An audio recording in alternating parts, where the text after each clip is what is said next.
आज मंडी में रैली को संबोधित करेंगे पीएम मोदी। हिमाचल सरकार के 4 साल पूरे होने पर देंगे करोड़ों की सौगात। सीएम जयराम ने कांग्रेस पर किया पलटवार। हिमाचल प्रदेश में भी ओमिक्रॉन की दस्तक। मंडी में कनाडा से लौटी महिला मिली कोरोना संक्रमित। फिलहाल कोरोना की रिपोर्ट भी आई नेगेटिव। ट्राई सिटी में भी बड़ा ओमिक्रॉन का खतरा। चंडीगढ़ में 2 नए मामले आए सामने। पंचकुला के पिंजौर से भी सामने आया नया केस।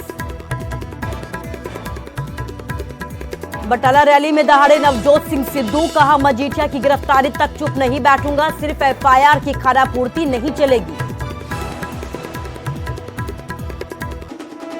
भिवानी में मामूली विवाद में युवक की हत्या। पड़ोसी ने पीट कर उतारा मौत के घाट। महिला सहित 7 लोगों के खिलाफ केस दर्ज। और हिमाचल में बर्फबारी से फिर बढ़ी ठंड। शिमला के पास नारकंडा और कुफरी में पड़ी बर्फ। न्यू ईयर से पहले सैलानियों को मिला बड़ा तोहफा।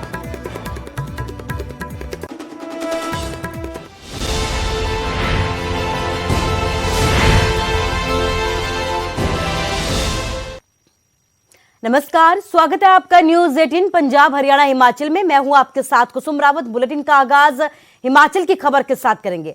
आज मंडी में रैली को संबोधित करेंगे पीएम मोदी। 4 साल का जश्न हिमाचल सरकार मनाने जा रही है।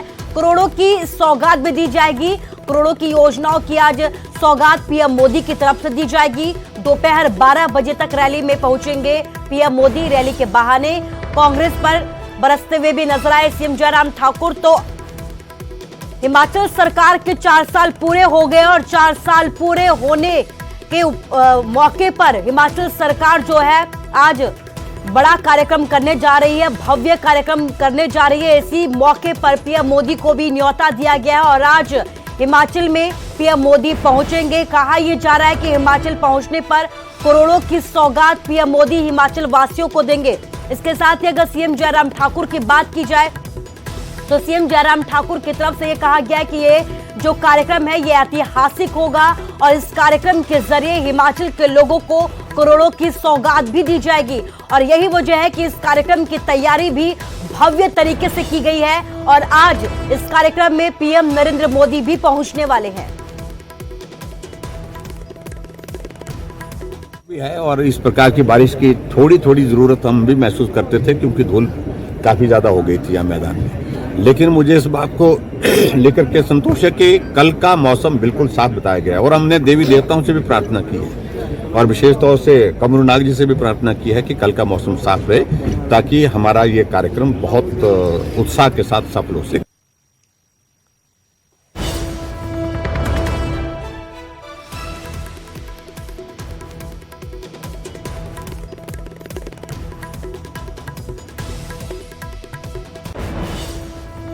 और अब बात ओमिक्रॉन की करते हैं। हिमाचल प्रदेश में भी ओमिक्रॉन का केस सामने आ गया है। पहला केस ये सामने आया है मंडी में। कनाडा से लौटे एक महिला संक्रमित पाई गई है। फिलहाल कोरोना की अगर बात की जाए तो कोरोना की रिपोर्ट यहां पर नेगेटिव आई है। संपर्क में आए 3 लोगों की रिपोर्ट भी नेगेटिव आई है। ओमिक्रॉन पर सीएम जयराम ठाकुर की तरफ से बयान भी सामने आया है। सीएम की तरफ से यह कहा गया है कि प्रदेश के लोगों को डरने की जरा भी जरूरत नहीं है।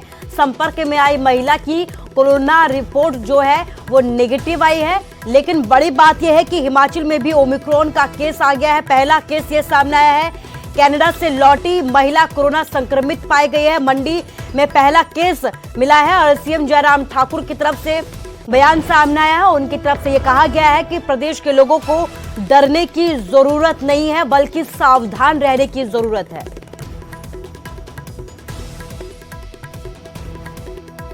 मुझे लगता है कि इस बात को लेकर के बहुत चिंतित होने की आवश्यकता थी। जो एक केस आया था वो अपूर्ण रूप से स्वस्थ हैं, वो कोविड नेगेटिव आ चुके हैं और उनके कॉन्टैक्ट ट्रेसिंग में जो लोग थे, जो 3-4 लोग, उनमें से कोई भी पॉजिटिव नहीं पाया गया है। तो ऐसे में डरने की आवश्यकता नहीं, लेकिन सावधान रहने की जरूरत हमेशा रहेगी।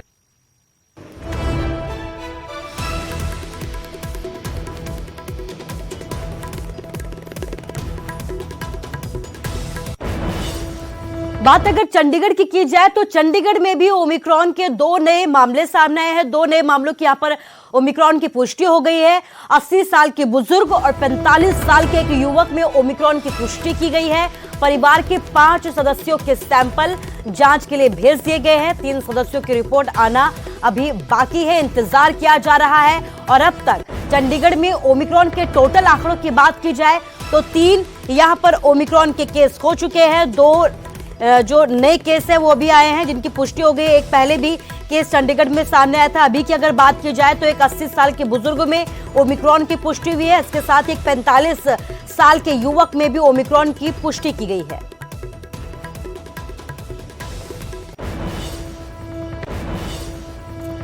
हरियाणा में भी ओमिक्रॉन का एक और केस सामने आया है। पंचकुला के पिंजौर में ओमिक्रॉन का यह केस सामने आया है। 15 दिसंबर को यूएस से यह महिला लौटी थी। महिला की हालत अभी स्थिर बताई जा रही है, अस्पताल में भर्ती है। लेकिन आप देख सकते हैं कि अब बड़ी ही तेजी के साथ आंकड़े बढ़ते हुए नजर आ रहे हैं। हरियाणा की अगर बात की जाए तो हरियाणा में भी एक और केस सामने आया है। पंचकुला से एक केस सामने आया है। पिंजौर में ये केस मिला है जहां पर 15 दिसंबर को यह महिला विदेश से लौटी थी, यूएस से लौटी थी। अस्पताल में भर्ती है, इलाज लगातार जारी है। डॉक्टरों की तरफ से यह कहा गया है कि महिला की हालत जो है अभी फिलहाल स्थिर बनी हुई है।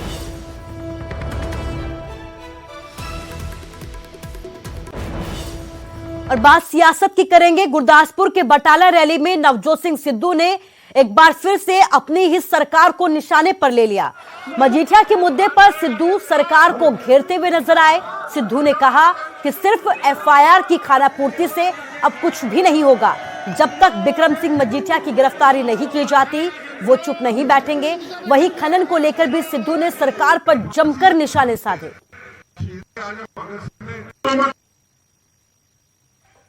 किथे आओ तू बिक्रम मजीठिया? पुलिस ने किया करार के मजीठिया फरार। ठोको ताड़ी, ओ घर च बैठ, जे तेरे च दम है ते खड़ना होना। डरदा है पटे तो?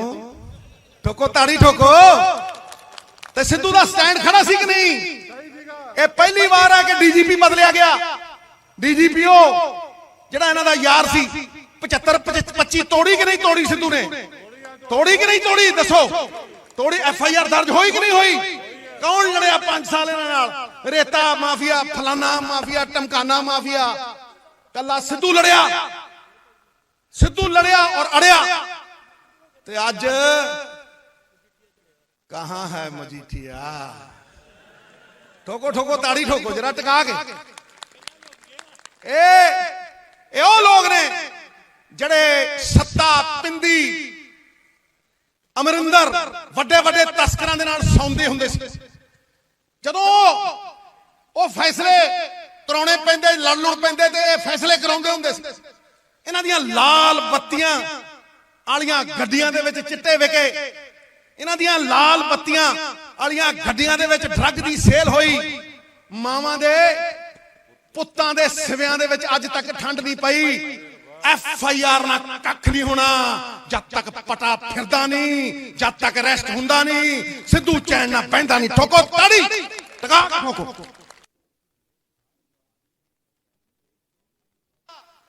2003 ਦੇ ਵਿੱਚ 3000 ਕਰੋੜ ਤਾਮਿਲਨਾਡੂ ਕਮਾਉਂਦਾ ਸੀ ਤੇ ਅਸੀਂ 2.5 ਕਮਾਉਂਦੇ ਸੀ। ਤੇ ਅੱਜ ਉਹ 37,000 ਕਰੋੜ ਰੁਪਈਆ ਕਮਾਉਂਦੇ ਤੇ ਅਸੀਂ ਕਮਾਉਂਦੇ ਆ 3,000 ਕਰੋੜ। ਅਸੀਂ 500 ਲਈ ਲੜਦੇ ਆ, ਉਹ 2-2000 ਕਰੋੜ ਰੁਪਈਆ ਕਮਾਉਂਦੇ ਆ ਇੱਕ ਸਾਲ ਦਾ। ਕਿੱਥੋਂ ਆਉਂਦਾ? ਤੇ ਫਿਰ 2000 ਕਰੋੜ ਰੁਪਈਆ ਰੇਤੇ ਚੋਂ ਕਿਉਂ ਨਹੀਂ ਆਉਂਦਾ? ਮੈਂ ਉਦੋਂ ਵੀ ਕਿਹਾ ਸੀ ਤੇ ਮੈਂ ਅੱਜ ਤੁਹਾਨੂੰ ਕਹਿਣਾ, ਜੇ ਨਵਜੋਤ ਸਿੰਘ ਸਿੱਧੂ ਦਾ ਪੰਜਾਬ ਮਾਡਲ ਲਾਉਣ ਦੀ ਇਜਾਜ਼ਤ ਦਿੱਤੀ ਉੱਪਰਲਿਆਂ ਨੇ ਤੇ 1000 ਰੁਪਈਏ ਤੋਂ ਵੱਧ ਟਰਾਲੀ ਵੇਚ ਕੇ ਦਿਖਾਵੇ, ਕੋਈ ਪੁੜੇ ਵੜ ਦੂੰਗਾ। 1000 रुपये तो बात। और खबर कुरुक्षेत्र से है। कुरुक्षेत्र में ग्रामीणों ने टोल का विरोध किया है। अंबाला हिसार नेशनल हाईवे पर यहां पर पक्का मोर्चा लगाया गया है किसानों की तरफ से। किसान आंदोलन की तर्ज पर ही विरोध का यहां पर ऐलान किया गया। 10 किलोमीटर एरिया में टोल टैक्स फ्री करने की मांग उठाई गई है। आसपास के ग्रामीणों ने भी यहां पर विरोध प्रदर्शन किया है। तो तस्वीरें आपके सामने हैं, कुरुक्षेत्र की तस्वीरें हैं जहां पर कुरुक्षेत्र के जो ग्रामीण इलाके के लोग हैं यहां पर उन्होंने टोल का विरोध किया। अंबाला हिसार नेशनल हाईवे पर पक्का मोर्चा लगाया और किसान आंदोलन की तर्ज पर ही यहां पर विरोध का ऐलान किया गया है। इनकी तरफ से ये मांग उठाई गई है कि 10 किलोमीटर एरिया में टोल टैक्स को फ्री किया जाए। आपको बता दें कि इस मांग के साथ यहां पर आसपास के जितने भी ग्रामीण क्षेत्र के लोग थे यहां पर पहुंचे और पुरजोर तरीके से यहां पर मांग को बुलंद किया गया है, अपनी आवाज को उठाया गया। अब वहाँ 1 साल पीछा काटा जी आंदोलन किसान करी तो इनका तो नुकसान लग रहा होना जब तक हमने कुछ भी नहीं इनका नुकसान होया जब भी 1 साल बैठे रहे तो इनते कहीं पर मिल रही है टोल प्लाजा ने भी कहीं जगह हरियाणा में भी कम से कम 10-12 गांव का फ्री है 10-10 किलोमीटर तक पूरे क्योड़ो का भी 2 किलोमीटर पड़ा दोनों पासे खेत हैं आना जाना उरे वांड में ब्याह शादी में भाईचारा में शुरू में इन्हें 25 रुपये का शुरू कराया था फिर 70 कर दिया ये 140 कर दिया मियाँ लवा लवा के गांव वाले 10-10 बार लिखना ही इनका बस का देना नहीं है ये बुरे आज बुरे 10 किलोमीटर तक बाहर के भी बहुत गाँव के लोग आए हैं और यह बात लेकर बैठे हैं जब तक ये टोल इन 10 किलोमीटर तक का 18-19 गांव बैठे हैं इनका फ्री नहीं होगा पूरे तो उठने के नीचे महीना लागो 20 दिन लागो 6 महीने लग जाए। केंद्रीय कृषि मंत्री नरेंद्र सिंह तोमर ने यह साफ किया है कि किसी कृषि सुधार कानून दोबारा लाने का कोई भी प्रस्ताव या विचार सरकार का नहीं है। नरेंद्र तोमर ने यह भी कहा है कि पीएम मोदी ने किसानों का मान रखने के लिए कृषि सुधार कानून वापस लेने का निर्णय लिया है और पीएम मोदी के नेतृत्व में केंद्र सरकार ने पिछले 7.5 सालों में किसानों के कल्याण और सुधार के क्षेत्र में सुधार के लिए कई ऐतिहासिक कार्यक्रम भी उठाए हैं। वहीं केंद्रीय कृषि मंत्री ने कांग्रेस पर भी जमकर निशाने साधे। नरेंद्र सिंह तोमर ने यह कहा कि कांग्रेस अपनी विफलताओं को छुपाने के लिए व्यर्थ के भ्रम फैलाने का लगातार प्रयास कर रही है, कोशिशें कर रही है, लेकिन किसानों को इससे सावधान रहने की जरूरत है। कृषि सुधार कानून भारत सरकार किसानों की भलाई के लिए लेकर आई थी।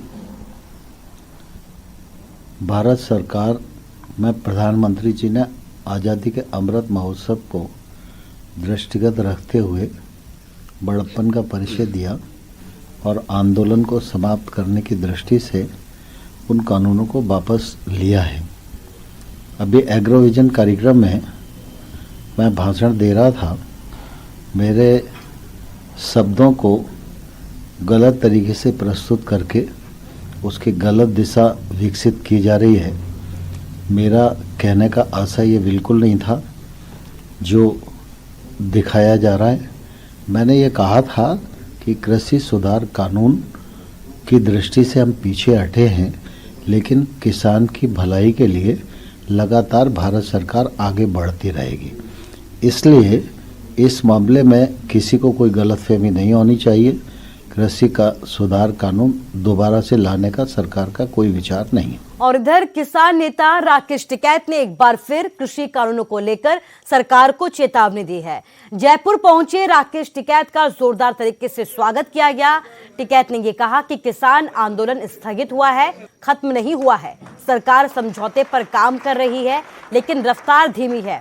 उन्होंने कहा कि हर वर्ग समुदाय के सहयोग से आंदोलन में जीत मिली है। सड़क से आवाज आती रहेगी तो पार्लियामेंट और विधानसभाएं बोलती रहेगी। अगर सड़क से आवाज आनी बंद हो जाएगी तो वहां से फिर आवाज नहीं आती। तो सड़क का आंदोलन ठीक है, सड़क का चुनाव ठीक है, वो हमारी ट्रेनिंग होगी। राजा राम जी यहाँ पे हैं, दोनों तरफ को रोड चलती थी, बीच में रहते थे, तो 13 महीने की ट्रेनिंग होगी। बहुत युवाओं की ट्रेनिंग हुई। हमने इनको बताया कि आपको क्या करना है, यूथ को अपनी पढ़ाई करो, अपने रोजगार पे ध्यान दो। देश में क्या घटनाक्रम हो रहा है उस पर बिल्कुल चर्चा करनी चाहिए इनको। ट्विटर चलाने पे काम करें। ट्रैक्टर में तो किसान माहिर हैं, लेकिन ट्विटर पे कमजोर हैं, तो ट्विटर में इन्होंने संभाला बच्चों ने। तो लड़ाई कब तक जारी रहेगी? आगे किसानों का संघर्ष कहां तक लेकर जाएंगे? संघर्ष जारी रहेगा, संघर्ष जारी रहेगा। खेती किसानी रहेगी तो संघर्ष। और चलिए अब बात करते हैं सिरसा की, जहां रफ्तार का जबरदस्त कहर देखने को मिला है। इसकी एक सीसीटीवी भी सामने आई है। तस्वीरें के जरिए आप देख सकते हैं कि एक अनियंत्रित ट्रॉले ने रिक्शा चालक को जोरदार तरीके से टक्कर मार दी। हादसे में घायल रिक्शा चालक को इलाज के लिए अस्पताल में भर्ती करवाया गया है। सिरसा के डबवाली का ये पूरा मामला है, जहां ट्राले ने रिक्शा चालक को रौंद डाला। रफ्तार इतनी तेज थी कि रिक्शे के परखच्चे उड़ गए। हादसे में रिक्शा चालक को गंभीर चोटें आई हैं। तस्वीरों के जरिए आप देख सकते हैं कि यह हादसा कितना भयावह था।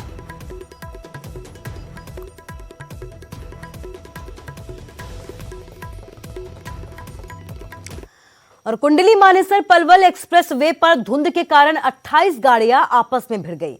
करीब 3 किलोमीटर के एरिया में यह पूरा हादसा हुआ। गनीमत यह रही कि इन हादसों में किसी भी तरीके की कोई जनहानि नहीं हुई।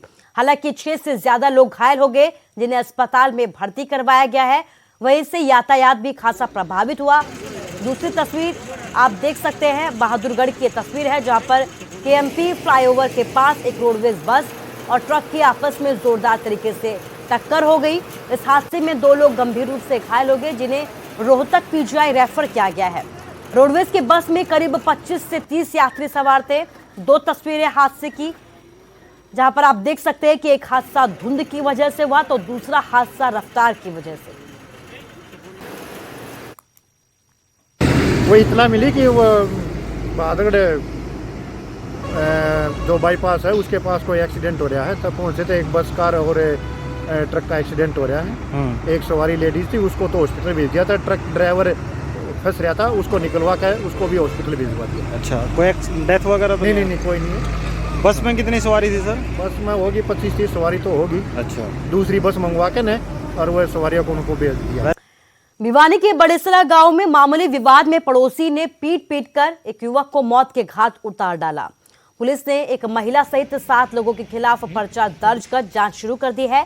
बताया जा रहा है कि 37 साल के सोमवीर की अपने पड़ोसी विकास से मामूली कहासुनी हो गई थी। गाली गलौज से ये झगड़ा शुरू हुआ और देखते ही देखते ये खूनी संघर्ष में बदलता गया। विकास ने अपने परिजनों के साथ सोमवीर की ईंट मारकर सिर फोड़ डाला, जिससे सोमवीर लहूलुहान होकर गंभीर रूप से घायल हो गया। इलाज के दौरान युवक ने दम तोड़ दिया। बताया जा रहा है कि सोमवीर की हत्या का मुख्य आरोपी विकास अपराधी किस्म का है।